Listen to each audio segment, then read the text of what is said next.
I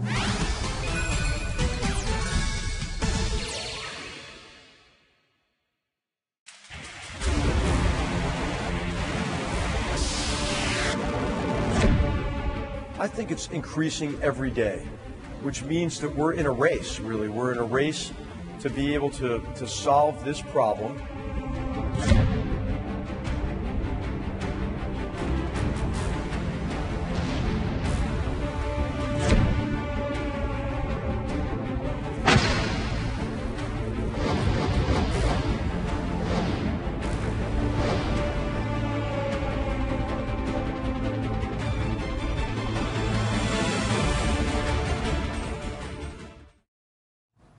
자, 영상 보신 것처럼 오늘부터 한미 공군의 사상 최대 규모 연합훈련이 시작됐습니다. 이재명 차장, 바로 오늘부터 닷새 동안 이어지죠? 맞습니다. 8일까지 이어지는 한미 연합훈련이 지금 실시되고 있고요.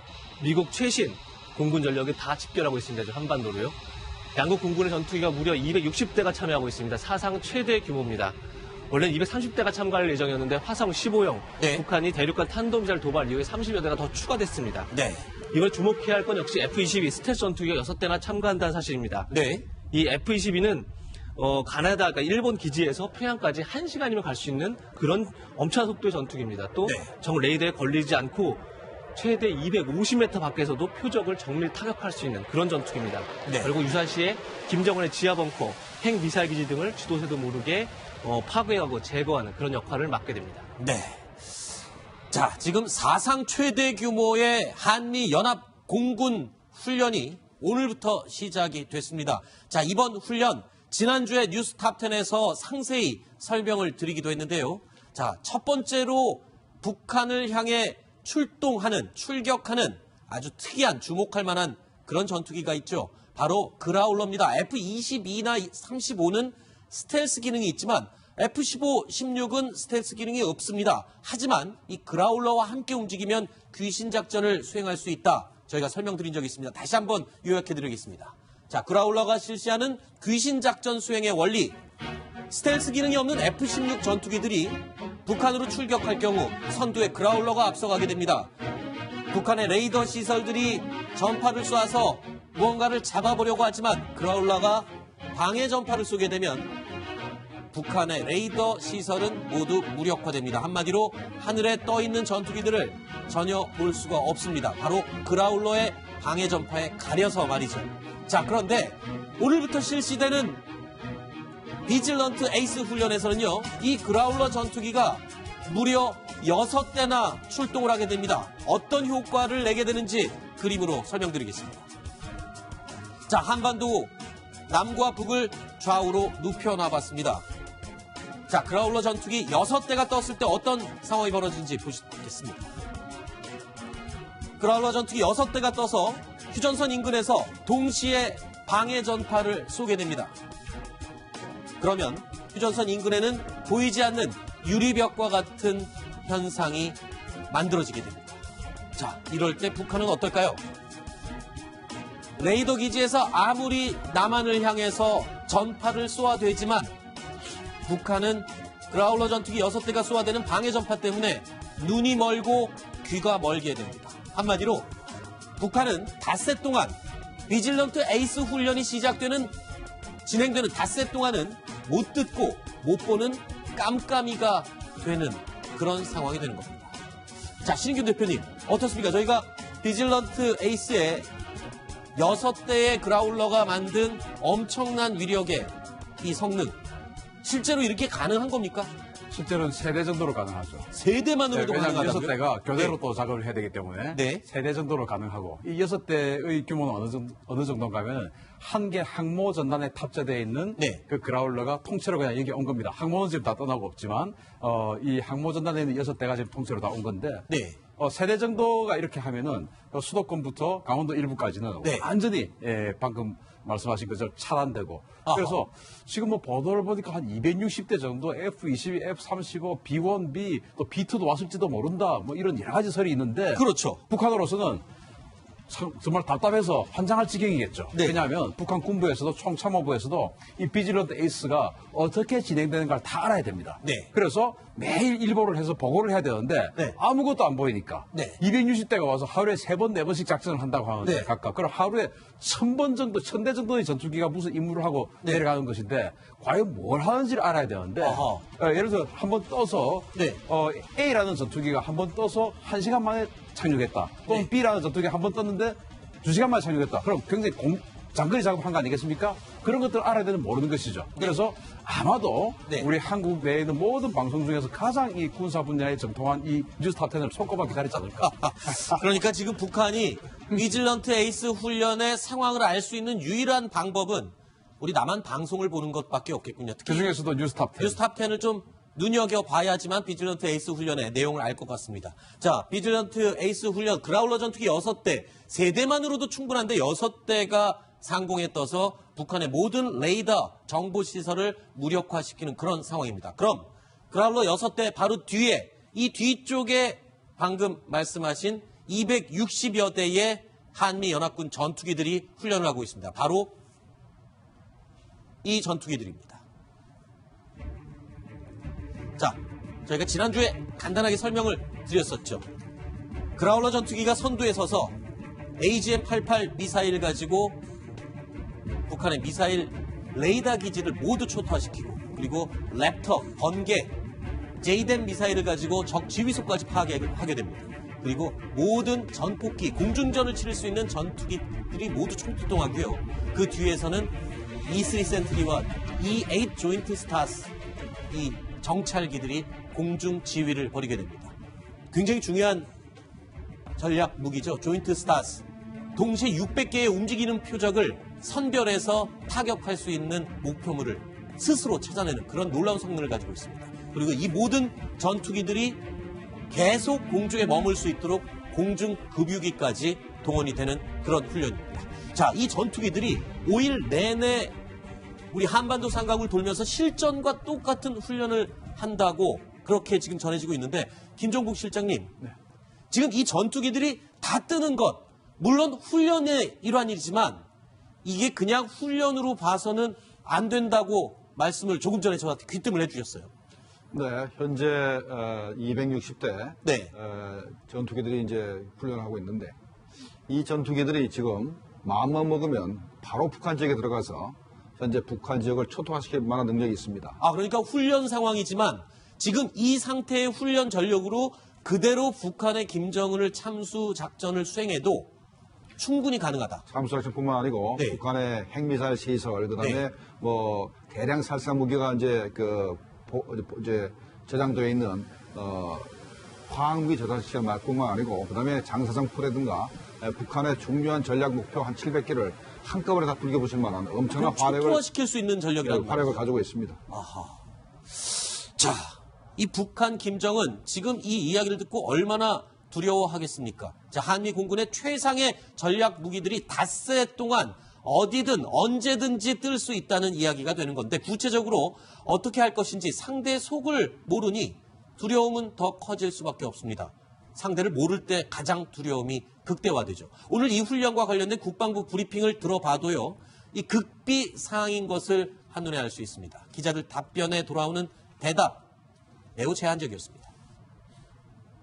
공군작전사령부와 주한 미 7공군 사령부는 오늘부터 8일까지 한미 공군의 전시 연합작전 수행 능력 향상을 위한 비질런트 에이스 훈련을 실시합니다. 한반도 유사시 적기 침투 차단하고 북한 핵심 표적을 정밀 타격하는 훈련이다 하는데 좀 구체적으로 이번 훈련 어떻게 뭐 하는 건지 좀 설명 가능할까요? 네, 이번 비질런트 에이스 훈련은 전시 작전 능력에 대해서 제고하는 그런 훈련입니다. 그래서 전시 작전 계획을 수행한다는 측면에서는 구체적인 내용과 그 세부적인 임무 관련된 부분에 대해서는 답변이 제한됩니다. 군사 옵션이나 아니면 뭐 전면전이나 뭐 그런 걸 생각해서 하는 건가요? 한미 공군의 그런 작전 수행 능력을 함양시키고자 그런 차원에서 실시하는 훈련입니다. 미 7공군에서 제공된 자료에 따르면 뭐 인원하고 대수 정도를 전체적으로 밝힌 바는 있지만 세부적인 내용에 대해서는 답변이 제한됩니다.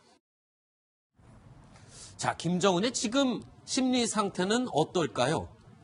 아마 조급해지지 않았을까 싶은 생각이 듭니다. 이재명 차장. 예. 그런데 지금 북한 김정은, 그러니까 북한 측이 지금 미국을 향해서 화성 15형을 싼 직후 이 상황에 핵 보유국으로 빨리 인정해달라. 그러면 협상할 수 있다. 이런 식으로 계속 카드를 던지고 있다고요? 그렇습니다. 지금 이제 북한을 다녀온 러시아의 하원 대표단이 있습니다. 네. 러시아 대표단이 김영남 인민회의, 그러니까 우리나라로 따지면 국회죠. 국회 상임위원장을 만나서 들은 네. 얘기를 하면서 전한 얘기입니다. 결국은 북한이 북핵 보유국으로 인정을 해주면 협상에 나설 수 있다. 이런 얘기입니다. 그러니까 여태까지 계속 그 얘기를 해오지 않았습니까? 북한에서 결국은 이렇게 계속 도발을 하는 이유, 그리고 화성 ICBM을 계속 개발하는 이유, 결국은 핵 보유국으로 인정받고 그 대신에 미국으로부터 많은 것들을 땡겨내겠다. 뭐 이런 이제 전략을 그대로 지금 제가 예상했던 대로 지금 북한은 미국을 향해서 핵 보유국을 인정해라. 그렇게 요구하고 있는 상황입니다. 그렇군요. 자, 왜 그렇게 조급해지는지 이번 훈련에서는요, 700개의 북한의 주요 시설들을 타격할 수 있도록 목표 지점 다 정해져 있다고 합니다. 주로 어떤 시설인지 조금 전에 김정은 시장님이 잠깐 언급을 하셨는데요. 신인균 대표님 어떻습니까? 그러니까 이번 비질런트 에이스 훈련에서 목표 지점, 폭격할 목표 지점을 700개를 잡아놨어요. 네. 바로 이제 전쟁, 아까 이제 뭐 공군에서도 이야기를 했지만 전쟁 연습이라고 그랬거든요. 네. 실제 전쟁하는 때 다 포장이 되어 있는 건데 제일 먼저 해야 될 게 사리원, 황해도 사리원하고 강원도 원산에 있는 SA5 기지를 제일 먼저 없애고 나서 네. 그다음에 수도권 휴전선 전방, 평양, 영변 이런 데 이제 산계되어 있는 탐지거리 50km, 사정거리 50km짜리 SA2 네. 미사일 기지들을 없앱니다. 그렇게 되면 그다음부터 북한 하늘 우리 거 아니겠습니까? 네. 그때부터 마음대로 이제 들어가서 장사정포 진지, 통신기지, 또 네.